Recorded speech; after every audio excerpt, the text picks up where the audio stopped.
Welcome, everyone. Glad you could join Matt and me for today's webinar on topology optimization. We will get to proper introductions here in just a moment, but I think first what we're going to do is cover the agenda for today's session. Right. So today we're going to start off with introductions, as Bill mentioned, and then we'll get into the height problem, which is the problem that spurred this entire fun presentation that Bill and I are putting on today. And then we'll get into the meat of the subject. Obviously, based on the title, today's presentation topic is about topology optimization. So we'll talk about a typical topology optimization workflow, get into how we handle it, in this particular case using SOLIDWORKS Motion and the 3D Experience tools as well. And then talk about results in post-processing towards the end, do some compare and contrast. All right, so some introductions. So without further ado, I'll pull up our pictures. So my name is Bill Roos. I'm a senior simulation specialist. I work out of our Louisville, Kentucky office. My industry work includes working on medical device design and development, consumer products, beverage equipment, consulting. About 16 years in industry before I started working for a SOLIDWORKS reseller back in 2010. I'm a lead application engineer. I'm a certified SOLIDWORKS simulation expert, and I have a little over 30 years of design and analysis experience under my belt. I'm focusing on SOLIDWORKS FEA, CFD, plastic injection molding, and motion. And if we were standing side by side, you would see that I'm the short guy in stature, not off the tee. I'm 6'5", and then there's my counterpart, Matt Schreck. Yeah, thanks, Bill. So pleasure, everybody. My name is Matt Schreck. I am also a senior simulation product specialist here at GoEngineer. I graduated in 2015. I am also an elite application engineer and certified SOLIDWORKS simulation expert. Basically, I've been doing all of this simulation stuff for the last 8 going on 9 years now. A lot of it happened to be in SOLIDWORKS with FEA and CFD experience, but lately I've been learning a lot about 3D Experience and the Abacus background for some of these advanced simulation tools.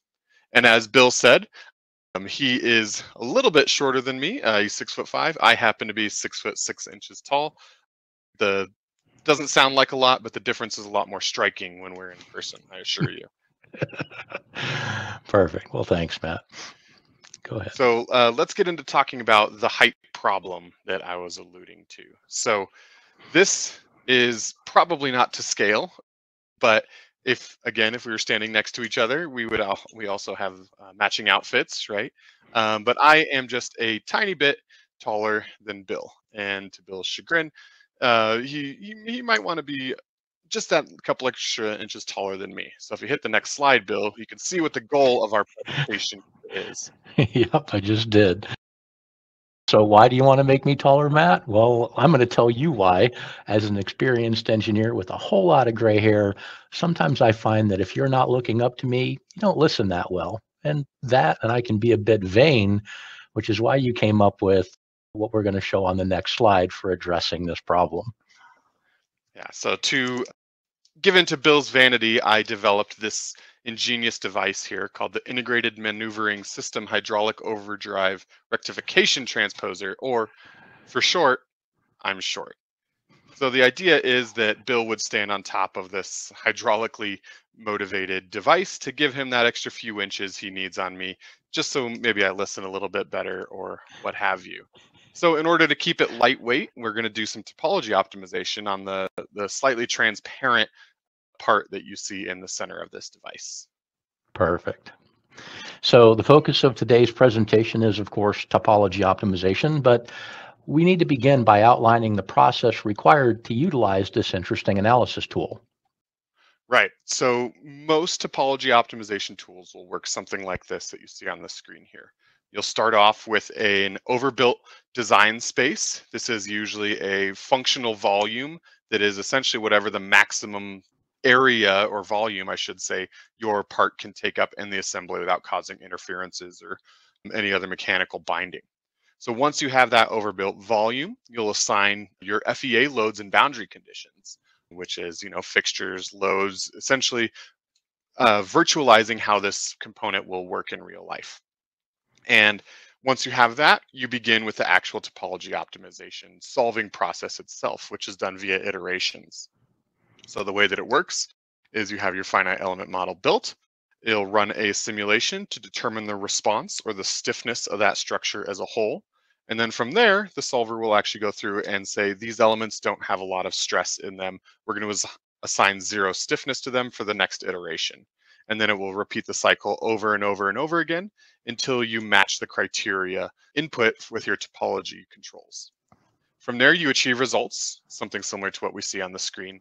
And the results are generally an output of acceptable shape envelopes. So you'll take that envelope of outputs and you'll compare it against manufacturing and other modeling constraints to choose whatever the best optimal output for your design is. Perfect.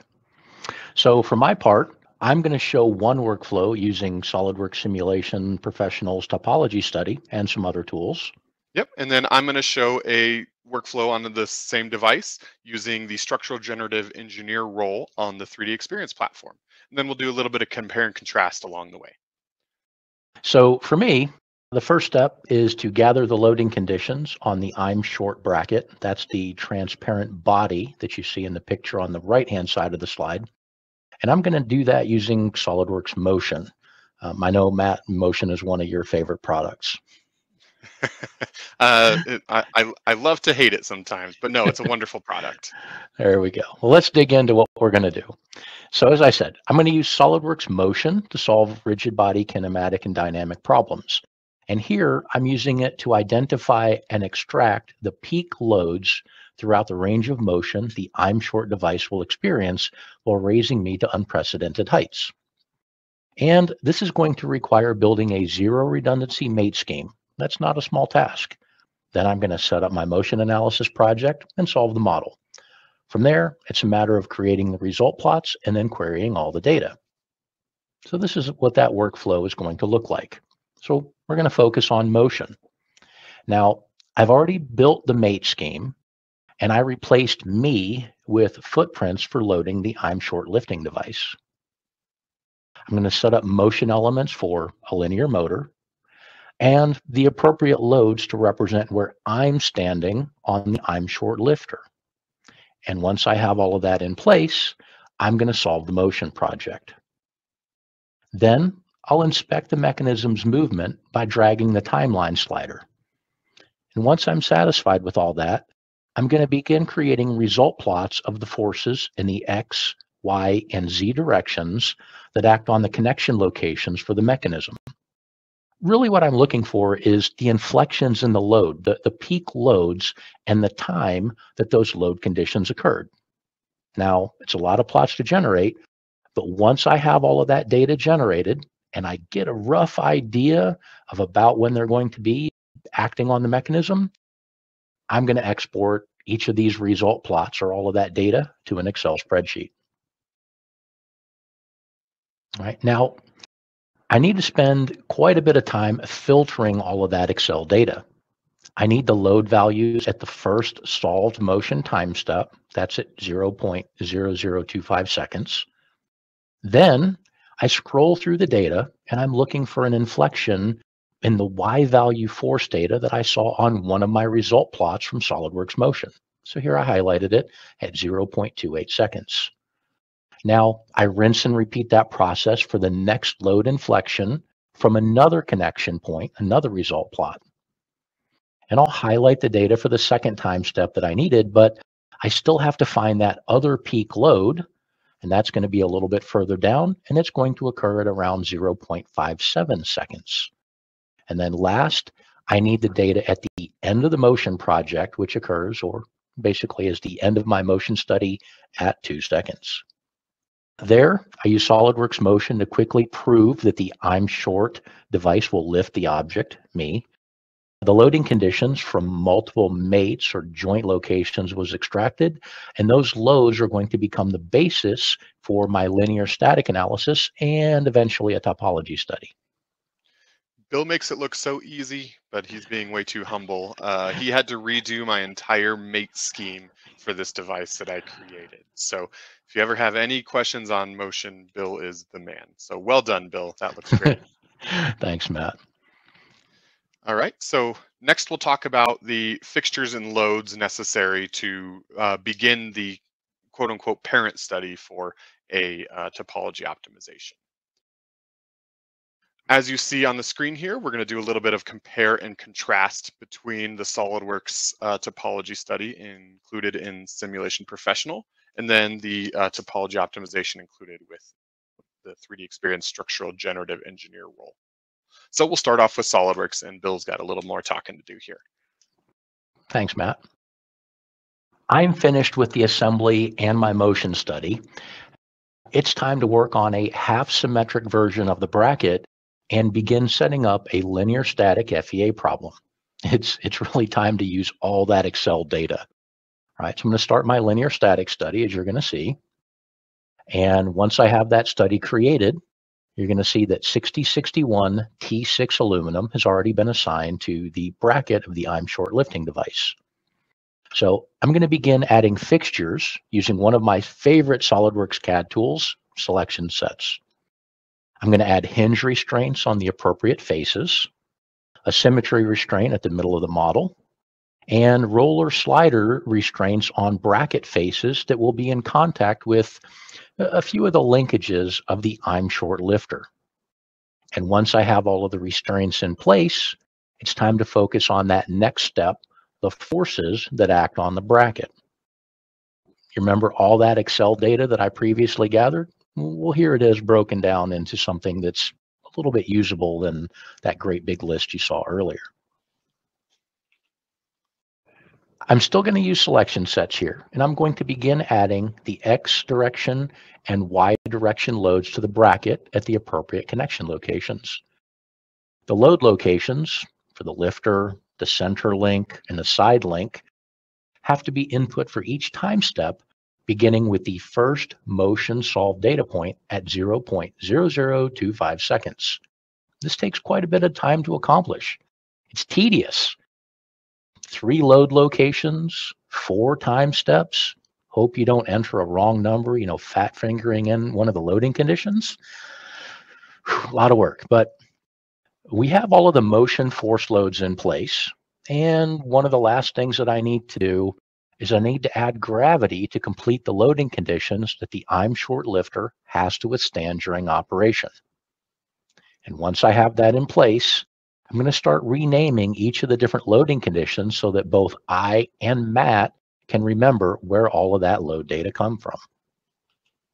All right, now we're almost there. It's time to start focusing on the load cases. I'm going to review the list of added loads and make sure that the correct combination are turned on or off for each time step. So I want to be diligent here. And then once I'm convinced that all of that's correct, I'm going to mesh the part.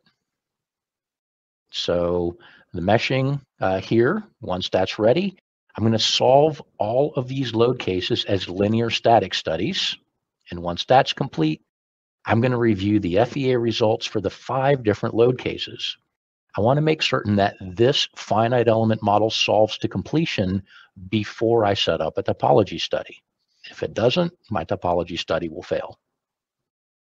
So just a quick recap, half-symmetric model that cuts down on the problem size, used hinge restraints and symmetry restraints.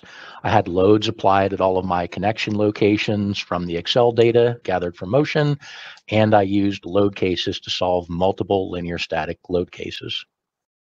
So let me make sure I understand this, Bill, and we can kind of wrap up this section here. Sure. So you used SolidWorks Motion to actually have the device maneuver upwards under its existing loading conditions. Yep. And then definitely.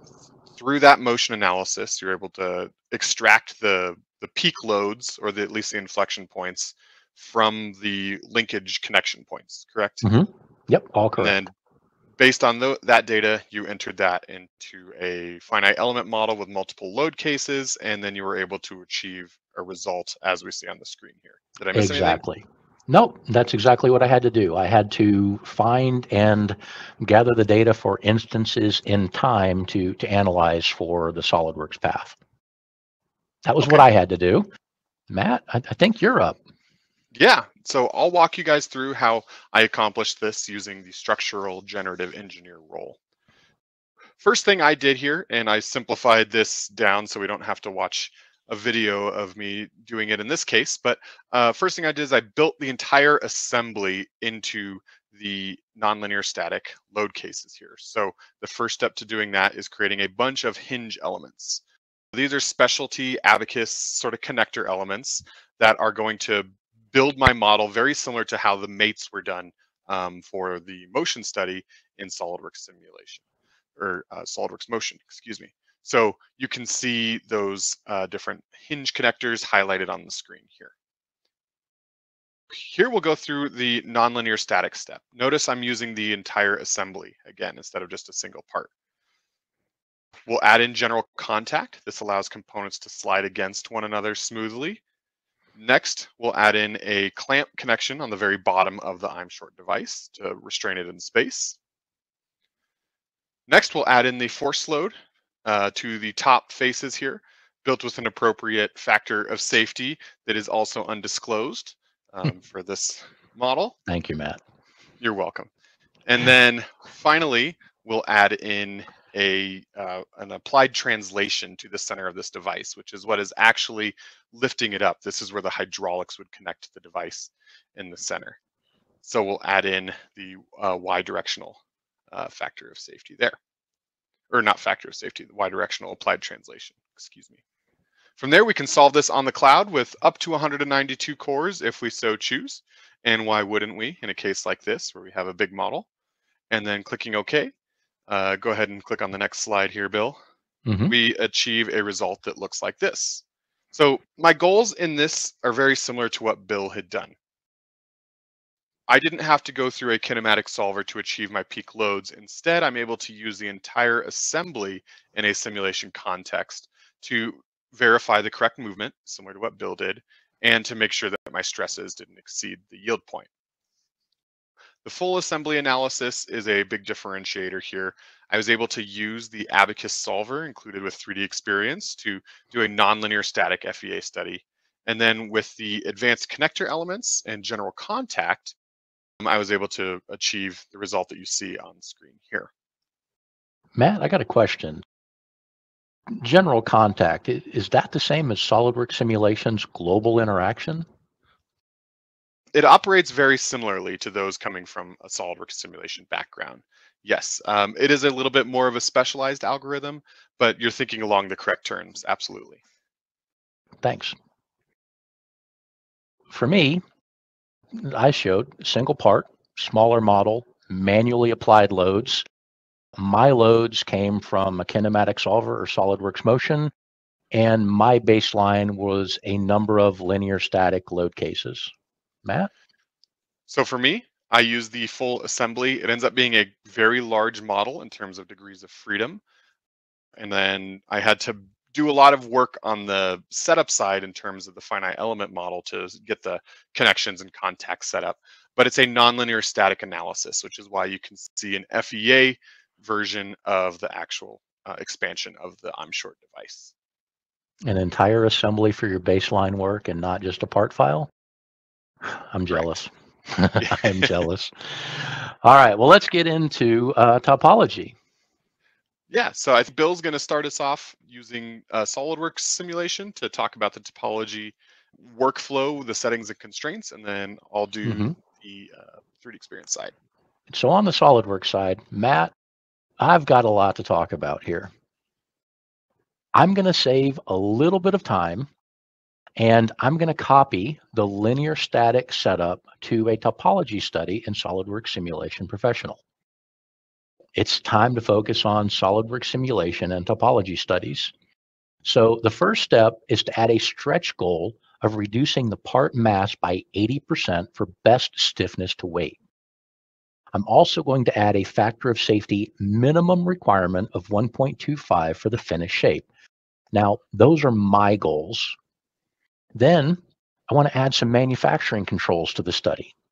And you're going to see that I'm going to specify both a minimum and a maximum member thickness to guide the solve based upon potential manufacturing limits.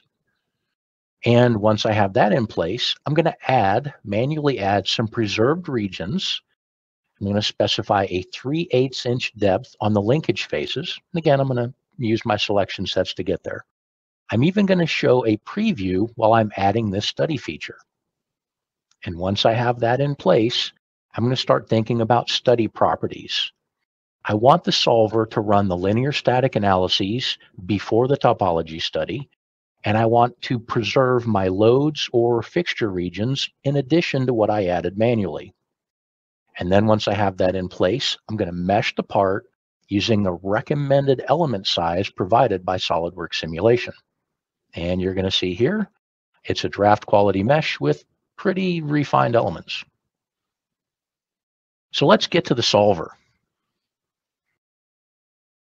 All right, now this notice says that the final shape will be valid for all load cases.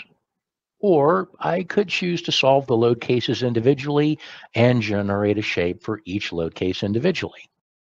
Now, being very thorough, I want to make one last check that the load case combinations are correct. And once that's ready to go, it's finally time to get my workstation cranking away towards a topology optimized bracket for the I'm short lifter. A couple of key items that I used here: the load case manager, again, for the topology study. I added minimum and maximum thickness constraints. I have manual and automatically preserved regions. I had targets for mass reduction, factor of safety. Matt, I'm really looking forward to see how you can compete with that. Gladly, yeah. So I will do something very similar on the 3D Experience platform with the structural generative engineer role. So let's take a look. Here is the bracket device. We're going to start off by partitioning the design space, very similar to what Bill was doing with the preserved regions. So I'm going to go through here and manually select some areas of the model that I would like to keep.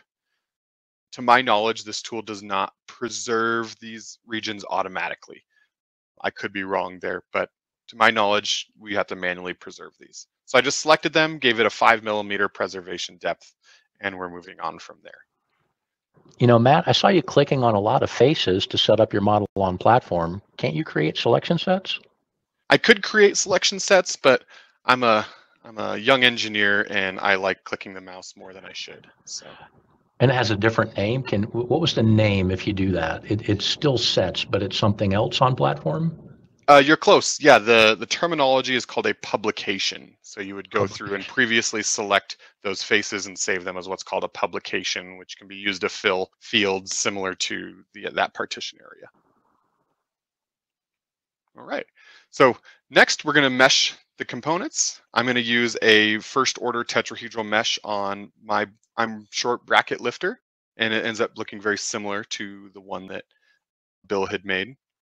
Then I'm going to add in some hexahedral elements on some of the other components. So you can see the full completed mesh here with a mix of tetrahedral and hexahedral elements on the I'm short lifting device. Now from here, we can go ahead and start actually setting up the topology loads and constraints. So I launched the Design Exploration app included with the Structural Generative Engineer role.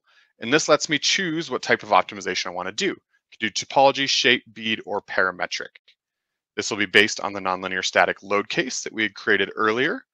And from here, we can go ahead and start beginning the actual sort of topology work on this structure.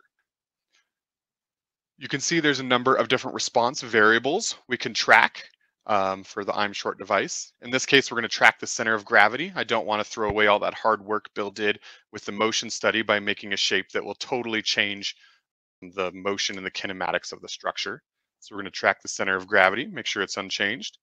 And then I'm also going to define our design space. So because this is an assembly level tool, we could have multiple different parts to optimize simultaneously. In this case, we just have the main body of the bracket outside of the partitions, but just wanted to show that as an option. Next, we'll add in the objective of our analysis. So this is what I'm looking to get out of it. In this case, I want to reduce our mass by 70% instead of the 80 that Bill had chose, but changing that would be a simple matter of just going back in there.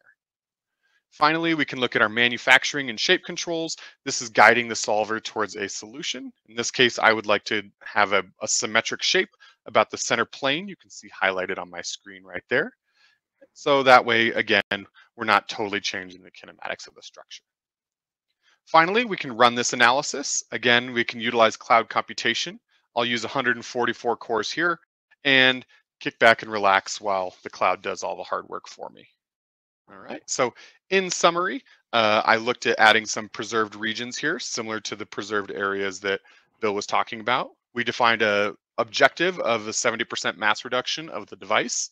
We talked about response tracking, constraints. We added a symmetry control for our manufacturing controls to drive the output shape. Yeah, so we can get into a compare and contrast between the two of them here on the next slide. Yeah, sounds good. So, Matt, SolidWorks simulation, I had default preserved regions and, for loads and fixtures, that's a study property if I don't add anything manually. I did a topology optimization and tetrahedral elements. And, I look at this list and they look the same. So what's really different about the 3D experience approach? That's a good question. There's a couple of subtle differences. Mostly I had to select my preserved regions manually. There's a couple other types of optimization available as well. You can see shape and bead highlighted on the screen here. A shape optimization allows you to do sort of an optimization on individual features of a part instead of a part as a whole. A bead optimization is an idealized algorithm for doing optimization on shell elements or 2D kind of thickness elements. And then the other thing that's actually not on our screen here that I realized is that the topology optimization I did in 3D Experience only works for that singular nonlinear static load case I put in. I don't actually have an option for this type of topology to use multiple load cases. So if there was, some sort of out of plane loading or something like that, I'd have to account for it in my singular load case. Interesting, but overall, it's a lot of the same, just kind of packaged a little bit different. Yep, absolutely. At the end of the day, topology is topology. Let's see. Yeah, we'll get into the fun stuff, which is why everybody attends simulation webinars like this, which is the pretty pictures, right? We'll talk about some results here. Similar to what we've done before, I'll kick off with Bill first, and then we'll do 3D Experience after. All right, sounds good, Matt. So thanks. So I'm just going to say this. I had to wait a while for my results, and I'll discuss this later in a little bit more detail. Now, the primary output of a topology study in SolidWorks simulation is a material mass plot, and that shows what regions of the part can be kept and what can be removed. Now, graphically, these take a while to generate, but what we really need to see is the final minimum shape bracket. My topology study was a half symmetric model, so when I'm showing this to people outside of engineering, they only get to see the full non-symmetric result. And showing that full result is just a plot option inside SolidWorks simulation. So back to the engineering review.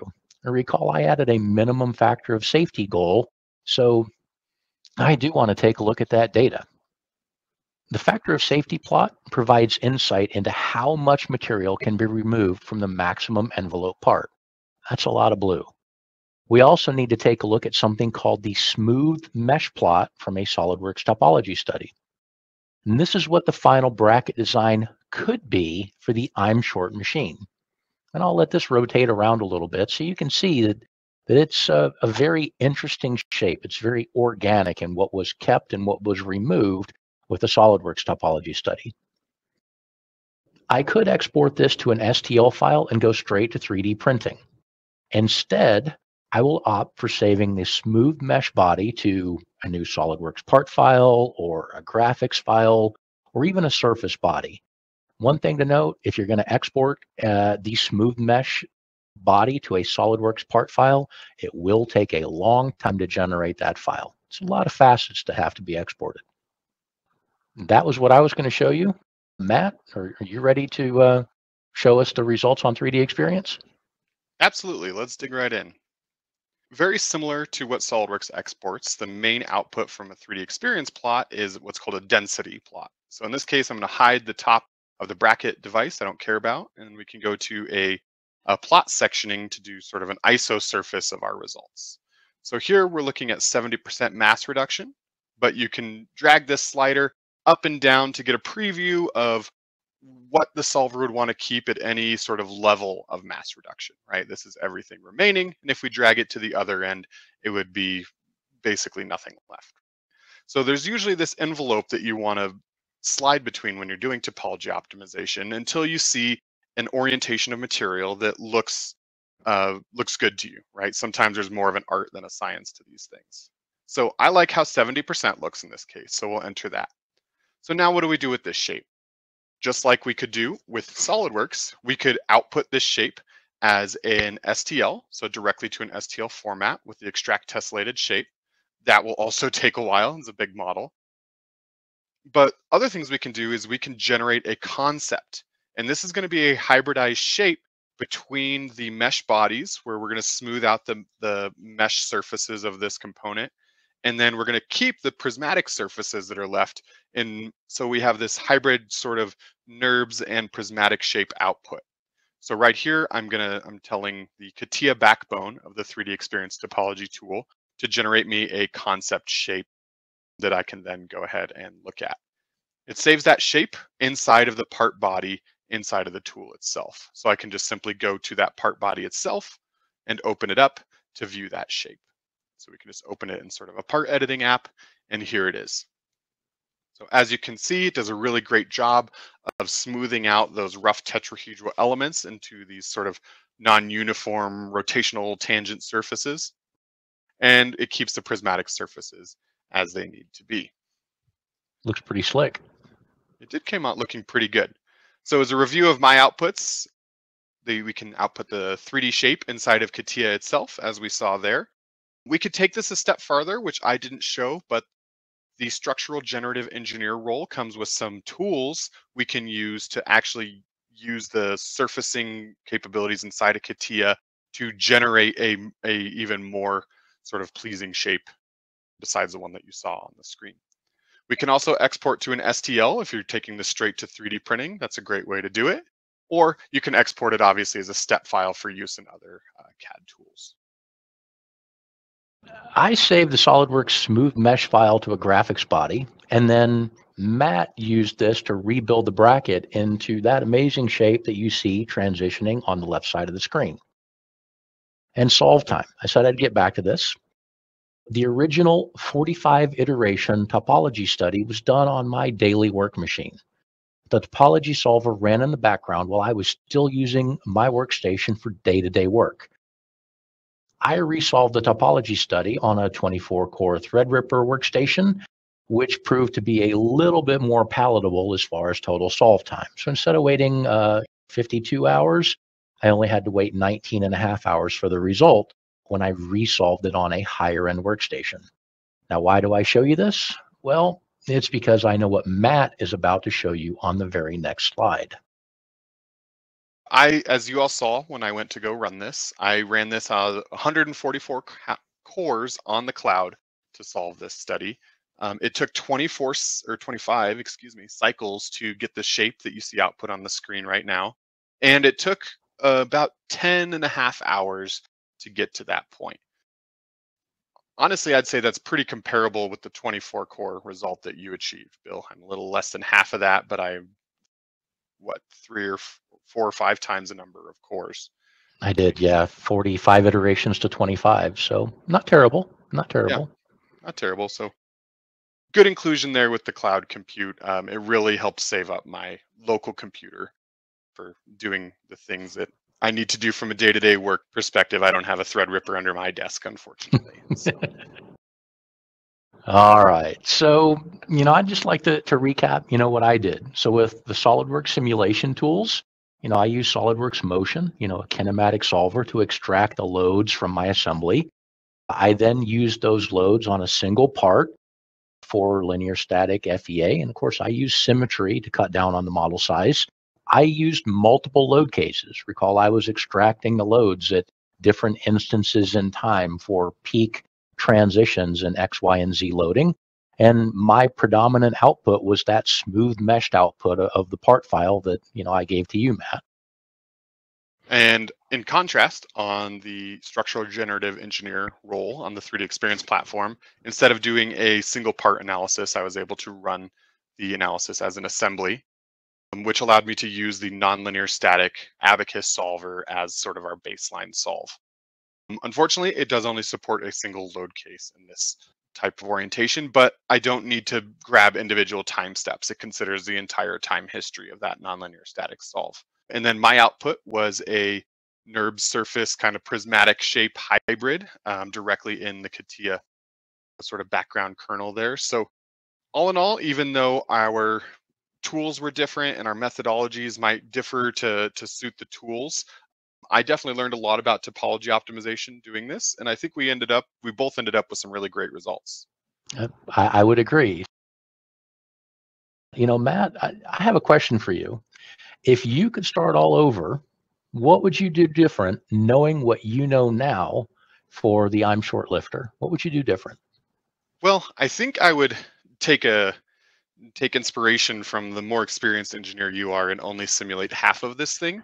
Even though I got results in 10 hours, I think that was excessive for a symmetric study with a symmetric load.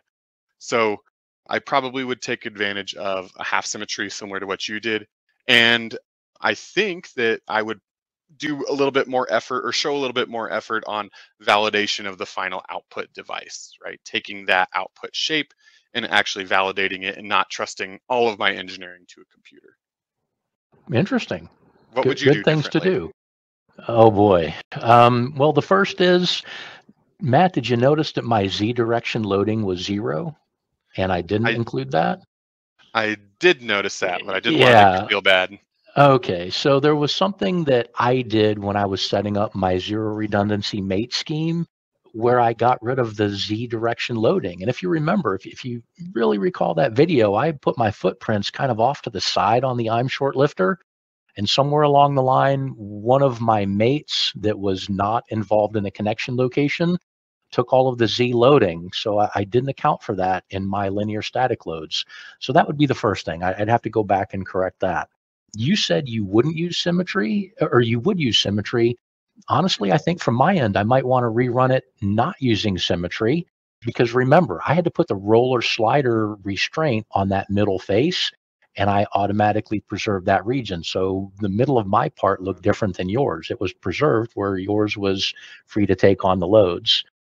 Right. Yeah, other than that, the only other thing that I might consider is, rather than doing 4 different load cases, I might look at, could I just do a single loading condition that might have the single greatest positive or negative load in the X, Y, or Z direction, and only optimize on essentially a worst case loading scenario or worst case loading situation. But yeah, looking back, there's definitely a couple of things I would do different.